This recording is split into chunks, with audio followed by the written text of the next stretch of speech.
Natural hair colour కోసం చూస్తున్నారా? అయితే Anoos henna and black expert వాడండి. నమస్తే రమగారు. నమస్తే జయ. నమస్తే రమగారు. నమస్తే జయ. రమగారు, మాయలు మంత్రాలు ఇలాంటి కథలు కూడా చెప్తూ ఉంటారు అప్పుడప్పుడు. ఇలాంటిది ఒకటి చెప్పండి అండి. ఒకటి కాదు రెండు చెప్తా. ఓ సూపర్. పూర్వంట కేశవుడు అని ఒక కుర్రాడు ఓ ఊళ్ళో ఉండేవాడు. అయితే పాపం వీడు కొంచెం చాలా సాధారణమైన కుటుంబీకుడు, పెద్దగా ముందు వెనక ఎవరు లేరు.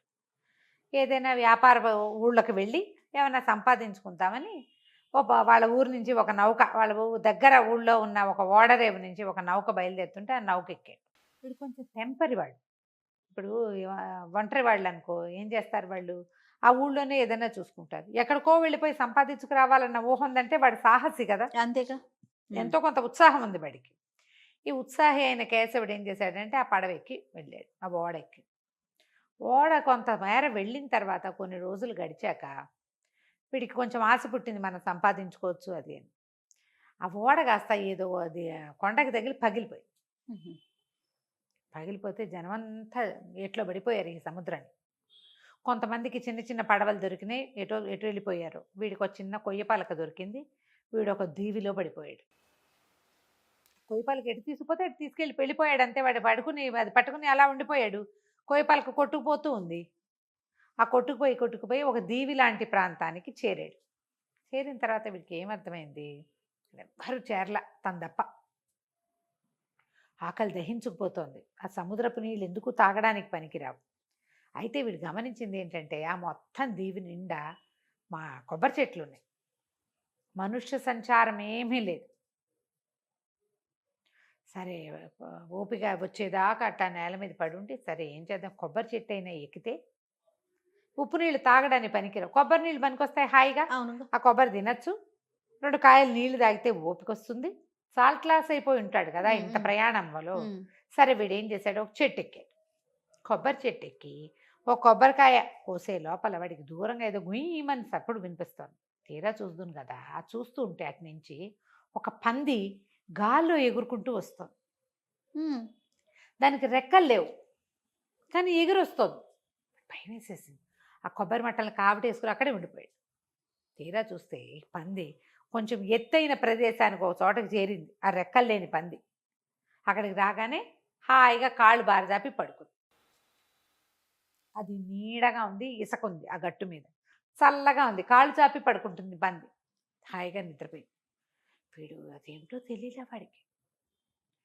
సరే చూద్దామని ఏం చేశాడు, చెట్టు దిగి ఆ పంది దగ్గర ఉన్న వైపుకి ఎక్కాడు. ఎత్తంతా ఎక్కితే పంది కాళ్ళు బారచాపి గురక కూడా పెడుతోంది. చూస్తే ఏదంటే మామూలు పందే, అది రెక్కల్లే ఏం లేవు, 4 కాళ్ళు మామూలు తోక, దాని ముట్టె పొడుగ్గా, కూరలు మాత్రం మంచి పదునుగా ఉన్నాయి. దాని పక్కన ఒక ఇంతలావు వజ్రం కనపడింది వాడికి, ఇంత రాయి దగదగ అంటుంది, వజ్రం గుర్తుపడతాడు వీడు. దాని మీదేనా? దాని పక్కన వజ్రం పక్కన పెట్టుకుని పడుకుంది అది. ఓకే. వీడు ఏం చేశాడు, అటు ఇటు చూశాడు, పంది కదలటల్లా. ఆ వజ్రం దేనికైనా ఉపయోగపడుతుంది, ఒకవేళ నా బతుకు బాగుండి ఇక్కడి నుంచి బయటపడితే నా బతుకంతాకి ఇది సరిపోతుంది అంతే అని ఆలోచించుకుని ఆ వజ్రాన్ని తీసుకున్నాడు. తీసుకునేసరికల్లా తీసుకుని కింద ఉంటే పంది వచ్చేస్తుందేమండి, కొబ్బరి చెట్టు ఎక్కి కూర్చున్నాడు. ఒక గంట పోయాక వీడి ఈ లోపల ఏం చేశాడు, ఈ కింద ఉన్న పొలాలు ఏదో కనిపెట్టి తీసుకుని కొబ్బరికాయ పొడుచుకుని నీళ్లు తాగి మెల్లిగా కొబ్బరికాయ ఒలుచుకుంటున్నాడు కూర్చుని. 2-3 కాయలు తాగేసరికల్లా ఓపిక వచ్చేస్తుంది కదా, 4 కాయలు కింద పడేశాడు, ఒకటి ఒలుచుకుంటున్నాడు చెట్టు మీదే కూర్చుని. ఒక గంటన్నర పోయిన తర్వాత పంది లేచి అటు ఇటు చూస్తుంది, నా వజ్రం అని వెతుక్కుంటుంది. అది దానికి తెలిసిపోయింది వీడు ఎవడో పట్టేసుకున్నాడని. అక్కడి నుంచి ఆ పంది ఏమిటి, అది ఒరిజినల్గా పంది కాదు, ఒక మాంత్రికుడు. ఓహో. వాడికి విపరీతమైన బలం, వాడికి ఆ పంది స్వరూపం మీద ఆసక్తి. వాడు ఆ స్వరూపంతో తిరుగుతున్నాడు అక్కడ. అక్కడి నుంచి చెట్టు మీద ఉన్న వీడిని చూసి గర్జించింది, గూర్నిచ్చింది అంటారు. పంది దాన్ని గర్జన అనకూడదు, గూర్నించటం దాని పేరు. రెండో గూర్నించింది అనమాట, గుర్రు పెట్టడం, దాన్ని గూర్నించటం అంటారు. నీ పని చెప్తాను అని అరిచింది. అరిచేసరికి వీడు ఏం చేశాడు, ఎండు కొబ్బరికాయలునగా ఒక లావు పడి కొబ్బరికాయ తీసి పెడేలమని పందికి వేసుకొట్టాడు, విసిరేసాడు. విసిరేసరికల్లా తగలంగానే పంది బొక్కబార్ల పడి మూర్చిపోయింది. వీడు పరిగెత్తుకుంటూ వెళ్ళి దాన్ని కొట్టేశాడు పంది. చిత్త కొట్టేశాడు, చచ్చిపోయింది పంది. చచ్చిపోయేసరికల్లా అక్కడెక్కడో దూరంగా వాడు ఎత్తు మీదకి ఎక్కాడు కదా, వాడు చెట్టు ఎక్కినప్పుడు వాడికి కనపడలా, చెట్టుకు ఆపోజిట్లో ఉన్న గుట్టెక్కేసరికి అవతల ఏదో పొగున్నట్టు కనపడుతోంది, తెలుస్తోంది. వీడు ఏమనుకున్నాడు, ఈ చెట్టు మీద ఇప్పుడు ముందు చెట్టు ఎక్కా, చెట్టు దిగి గుట్ట ఎక్కా, గుట్ట దిగి మళ్ళీ చెట్టు ఎక్కా, మళ్ళీ చెట్టు దిగి మళ్ళీ గుట్ట మీదకి వచ్చా, ఇట్లా కాకుండా ఇక్కడి నుంచి అక్కడికి వెళ్ళిపోయే మార్గం ఉంటే బాగుంటుంది కదా అనుకోగానే రయ్యమని ఎగిరెళ్ళి చెట్లో పడ్డాడు. ఓ ఆ చెట్టు మీద కూర్చున్నాడు. ఆశ్చర్యపడి వీడు ఇదేంటి ఇట ఎట వచ్చాను. అప్పుడు వాడికి అనిపించింది, ఒకవేళ ఏమైనా ఈ వజ్రంలో మహత్యం ఉందేమో, ఆ, పంది ఎలా ఎగురొచ్చింది, అది అది ఈ వజ్రాన్ని పట్టుకునే వచ్చింది, ఇది దాందే, ఆ వజ్రం కోసమే అది అరుస్తోంది. సరే వీడేమనుకున్నాడు, ఎక్కడైనా మనుష్య సంచారం, ఈ దీవిలో మనుష్య సంచారం ఉంటే అక్కడికి నన్ను తీసుకుని అక్కడికి నేను వెళ్ళిపోవాలని కోరుకున్నాడు. కోరుకునేసరికల్లా ఒక్కసారి రయ్యమని ఎగిరెళ్ళి ఇంకా కొంచెం ఎగువగా ఉన్న ఒక గుడిసె ఉంది అక్కడ పడ్డాడు. పడేసరికి అంటే పడి ఢామ్ పడిపోలే, వాడు తెలిసింది నిల్చున్నాడు. వాడికి ఆ, వాలుగా నుంచోటం. తీరా చూస్తే అక్కడ ఒక డేరా లాంటిది వేసింది, అక్కడ ఒకడు కూర్చుని ఉన్నాడు. ఆ గుడిసె ఒక గుడిసె కనపడింది. గుడిసె దగ్గర ఒక కాళ్ళు లేని వాడు ఒకడు ఒక మేకపిల్లని కాల్చుకుంటున్నాడు తినడానికి. ఉమ్, వీడు ఈ మన కేశవుడి దగ్గరికి వెళ్ళి, అయ్యా కాస్త నాకు తినడానికి తిండి, ఈ రాత్రి పడుకోవడానికి చోటు ఇప్పిస్తారా అని అడిగాడు. అడిగితే మంత్రికుడు అన్నాడు, ఇదిగో మేకని తిందుగా, నువ్వు కూడా కూర్చో అని, ఇక్కడికి ఎట్టా వచ్చావు నువ్వు అన్నాడు. అనేసరికల్లా వీడు వజ్రం తీసి చూపించాడు. అయ్యో తీసి చూపించి, ఇదిగో ఈ వజ్రం దొరికింది, ఎక్కడికి కావాలంటే అక్కడికి వెళ్ళిపోవచ్చు అనగానే, ఈ కాళ్ళు లేని వాడు అన్నాడు, నా దగ్గర ఇంకోటి ఉంది, వాడు కూడా మాంత్రికుడు, నా దగ్గర ఇంకో మహత్యం ఉంది అని ఒక గొడ్డలు చూపించాడు. తల కర్ర, దీన్ని బాడీ మీద కొట్టి కట్టెపుల్లలు తీసుకురా అంటే కట్టెపుల్లలు తెచ్చి మంట చేసి పెడుతుంది. అది తల మీద కొట్టి ఎదుటివాడి తల తీయంటే తీసేస్తుంది. మహిమగల గొడ్డలి, నా గొడ్డలు నువ్వు తీసుకుని నీ వజ్రం నాకు ఇవ్వు, ఎక్కడికైనా వెళ్ళటానికి నాకు కాళ్ళు లేవు, వజ్రం ఉందనుకో కాళ్ళు హాయిగా వెళ్ళిపోతాను నేను అనేసరికల్లా సరేనన్నాడు కేశవుడు. కాకపోతే వాడు మేక మాంసం తింటూ ఉంటే వీడికి అనిపించింది, ఈ కాళ్ళు లేనివాడు అందితే తన్ని కూడా కాల్చుకు తింటాడు అనిపించేసింది. ఉమ్, వాడు చూపు బాగుంట్లా, వీడు గ్రహించాడు. వీడు గ్రహించాడు. సరే ఈ మారకం మాట వచ్చేసరికల్లా సరే ఏమన్నాడు, అలాగే ఇవ్వని ఆ వజ్రం ఈ చేత్తో ఇస్తున్నట్టు ఇచ్చి ఈ గొడ్డలు చేత్తోకి తీసుకున్నాడు. తీసుకుని ఏమన్నాడు, దాని తల మీద కొట్టి వీడి తల తీసేయి అని చెప్పాడు. వెంటనే గొడ్డలు ఎవడి చేతిలో ఉంటే వాడి మాట వింటుంది. ఈ గొడ్డలు రయ్యమని పోయి ఆ కాళ్ళు లేకుండా కూర్చుని ఉన్నాడు కదా మాంత్రికుడు, వాడి మెడ కట్ చేసేసి వీడు అమ్మాయి అనుకుని ఆ గొడ్డలి ఈ వజ్రం, కాకపోతే వీడి దగ్గర వజ్రం ఉన్నప్పుడు వీడు వెనక్కి వెళ్ళిపోవచ్చు, ఉమ్, వీడు ఇంటికి వెళ్ళిపోవాలని కోరుకోవచ్చు.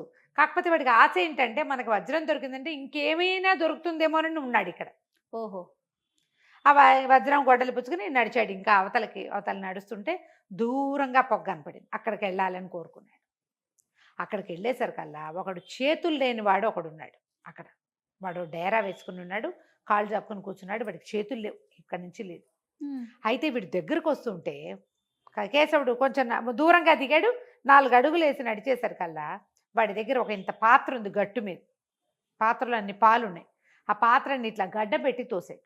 ఉమ్, తోసేసరికల్లా ఆ పాత్ర దొర్లి బోర్ల పడి అందులో ఉన్న పాలు కింద పడి ఇక పెద్ద ప్రవాహం అయిపోయింది. అది ఎటా అయిందంటే ఆ గుడిసె డేరా ఆ కాళ్ళు లేకుండా కూర్చున్నవాడు తప్ప మిగిలిందంతా మునిగిపోయేంత ప్రవాహం వచ్చేసింది. ఓ వీడి మీదకి వచ్చేసినాయి కేశవుడి మీదకి. కేశవుడు ఈ వజ్రం పట్టుకుని ఒక్క ఎగురులో ఒకటే దూకులో వచ్చి ఇప్పుడు అతను కూర్చున్నాడు కదా ఆ కాళ్ళు లేనివాడు, అదే ఈ చేతులు లేనివాడు, వాడి పక్కకి చేరాడు. చేరేసరికల్లా ఆశ్చర్యపోయాడు. చేతులు అన్నాడు, ఊరిని భలే విద్య ఉంది నీ దగ్గర, ఇదేం విద్య అన్నాడు. అనేసరికల్లా వజ్రం తీసి చూపించాడు. అందరికి చూపించేస్తున్నాడు. చూపిస్తున్నాడు, ఇదిగో నా దగ్గర ఒక వజ్రం ఉంది, ఎక్కడికి కావాలంటే అక్కడికి వెళ్ళిపోవచ్చు అనగానే చేతులు లేని వాడు అన్నాడు, అబ్బా ఎంత బాగుంది, నా దగ్గర ఉన్న గిన్నె చూడు అని ఆ గిన్నెని చూపించాడు. ఆ గిన్నె తిరిగేయి అన్నాడు. తిరిగేసి నీకేం కావాలి, ఏమన్నా తింటావా అనేసరికల్లా సరే వాడి దగ్గర మాంసాహారం, వాడు మాంసాహారం తింటుంటే వాడు అన్నాడు, నీకేం కావాలంటే అది వస్తుంది ఇందులో, మాంసం తెప్పిస్తానని మాంసం తెప్పిస్తే వీడు నేను శాకాహారిని, నేను మాంసం తిన్నాడు. తినకపోతే నీకు కావాల్సినవి అడుగు అని చెప్పి పప్పు అడుగు, కూర అడుగు, ఏవి అడిగితే అవి తీసి ఇచ్చాడు. ఈ గిన్నెలో నుంచి ఇది చక్కగా తెరిచి ఉంచింది అనుకో, ఏమంటారు మామూలుగా పెట్టుంటే గిన్నె ఆహారం వస్తుంది, ఏ ఫుడ్ కావాలంటే ఆ ఫుడ్ ఇస్తుంది, ఎంతమందికి కావాలంటే అంత ఇస్తుంది. దాన్ని బోర్లించామంటే దాంట్లో ఒక్క చుక్క నీరున్నా చాలు, ఆ చుక్క వస్తువు ప్రవాహం అయిపోయి ఎంతమందినైనా ముంచేయగలదు. ఓకే, ఇంత అద్భుతమైన వస్తువు ఉంది, నువ్వు ఓ పని చేయి, నీ వజ్రం నాకు ఇచ్చి నా గిన్నె నువ్వు తీసుకోమన్నాడు. బాగుంది. ఆ గిన్నె కావాలి వీడికి. సరే వీడేం చేశాడు, గిన్నె చేత్తో తీసుకుని తన గొడ్డల మీద ఒక దెబ్బ కొట్టి దాన్ని నెత్తి మీద వీడి తల తీసేయమన్నాడు. మూడో మాంత్రికుడి తల కూడా వేరు చేసేసింది ఆ గొడ్డలి. ఇతను ఆ గిన్నె, ఆ గొడ్డలి, తర్వాత ఏమో ఈ వజ్రము పుచ్చుకుని బయలుదేరాడు. ఇంకా ముందుకెళ్తే దూరంగా ఏంటంటే కొంచెం క్రూర మృగాలన్నీ పారిపోతున్నాయి, మృగాలు కనపడుతున్నాయి. వీడు ఒక పెద్ద కొబ్బరి చెట్ల తోపు కదా, అది తోపులోంచి అన్ని జంతువులు పరిగెత్తుకుంటూ వస్తున్నాయి. ఇతను తప్పుకుంటూ నడుస్తున్నాడు. అయితే ఎందుకు ఇలా పరిగెత్తుకొస్తున్నాయి?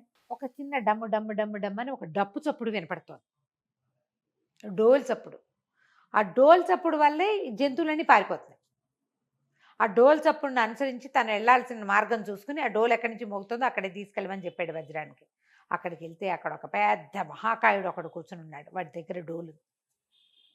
ఎవడరా నువ్వు, నీకు భయం వేయట్లేదా, ఎక్కడి నుంచి వచ్చావు నువ్వు అని అడిగేసరికల్లా నేను వేరే దేశం నుంచి వచ్చాను, నా దగ్గర బ్రహ్మాండమైన వజ్రం ఉంది, ఎక్కడికి కావాలంటే అక్కడికి తీసుకెళ్ళిపోతుంది అన్నాడు. అన్నాక సరే కూర్చో అన్నం తిందామన్నాడు. వాడు ఏం చేశాడు, ఆ డోలు చప్పుడికి పారిపోతున్న జంతువుల నుంచి ఒక కుందేలు కాల్చుకున్నాడు. కుందేలు మాంసం పెట్టబోయాడు. ఆ మహాకాయుడు నాకు అక్కర్లేదు, నాకు కావాల్సిన తిండి దొరుకుతుందని గిన్నెలోంచి తిండి తీసుకుని తింటున్నాడు. తినేసరికల్లా వాడు ఆశ్చర్యపోయాడు. గోరిని, నీ దగ్గర బ్రహ్మాండమైన వజ్రం ఉంది, బ్రహ్మాండమైన గిన్నె ఉంది, ఆహారం కావటానికే నేను ఇంత జంతువుల కోసం ఈ డోలు మోగిస్తున్నాను. ఈ డోలు మామూలు డోలు కాదు, ఈ పక్కన మోగిస్తే ఎంత వాళ్ళకైనా భయం వేసి పారిపోతారు, ఎవరు దగ్గరికి రారు. రెండో పక్కన కొడితే అనంత సేనావాహిని పుట్టుకొస్తుంది అందులోంచి.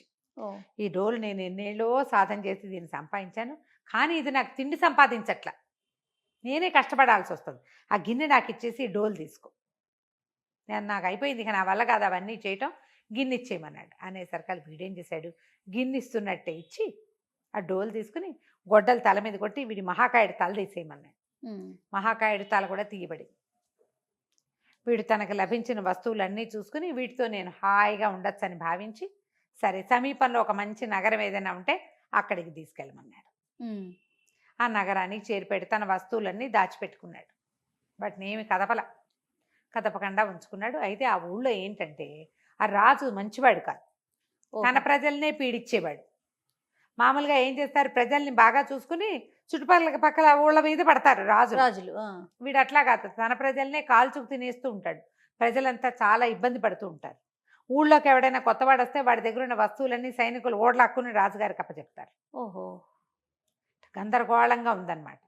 ఉండేసరికల్లా సరే ఇతని దగ్గర ఒక వజ్రం ఉందని సైనికులు కనిపెట్టి రాజుగారికి ఇన్ఫామ్ చేశారు. ఇట్లా ఒక బాధ వాటసారి వచ్చాడు. ఇప్పుడు గిన్నె, డోలు, గొడ్డలి ఎవరికి ఆసక్తి కలిగించవు, వజ్రం ఆసక్తిగా ఉంటుంది. దాంతో రాజు వచ్చాడు, నా వజ్రం నాకు ఇవ్వమని అనగానే రాజుని వీడేం చేశాడు, వెంటనే తన శక్తి ప్రయోగించడం మొదలుపెట్టాడు అనమాట. రాజు ఏం చేశాడు, అంత దూరం దగ్గర దాకా రాకుండా దూరంగా ఉండి ఓ 12 మంది సైనికులు పంపించాడు. వీడి దగ్గర నుంచి వస్తువులు లాక్కోండి అని. వీడు గొడ్డల మీద కొట్టి వీళ్ళందరి తలలో తీయించేశాడు. మళ్ళీ రాజు కబురు వెళ్ళింది, వీడు గండరు అందరిని చంపేస్తున్నాడు అని. రాజుగారు బోల్డ్ అంత సేనని పంపిస్తే వీడేం చేశాడు, ఆ గిన్నెలో చారడి నీళ్లు పోసి ఆ గిన్నె బోర్లు ఇచ్చాడు. మొత్తం మునిగిపోయారు, మొత్తం అంతా కొట్టుకుపోయింది, సేన అంతా కొట్టుకుపోయింది, ఎవరూ మిగలలేదు అక్కడ. రాజుగారు వచ్చాడు. చివరికి రాజుగారు వస్తే గొడ్డలు ప్రయోగించాడు, వీడు తీసే ఈయన తలని. రాజుగారి తల తీయబడింది. ప్రజలంతా సంతోషించారు. హాయిగా రాజు వెళ్ళిపోయాడు, బాగానే ఉంది. ఇప్పుడు రాజు ఎవడు రాజు తల తీశాడో వాడే రాజు.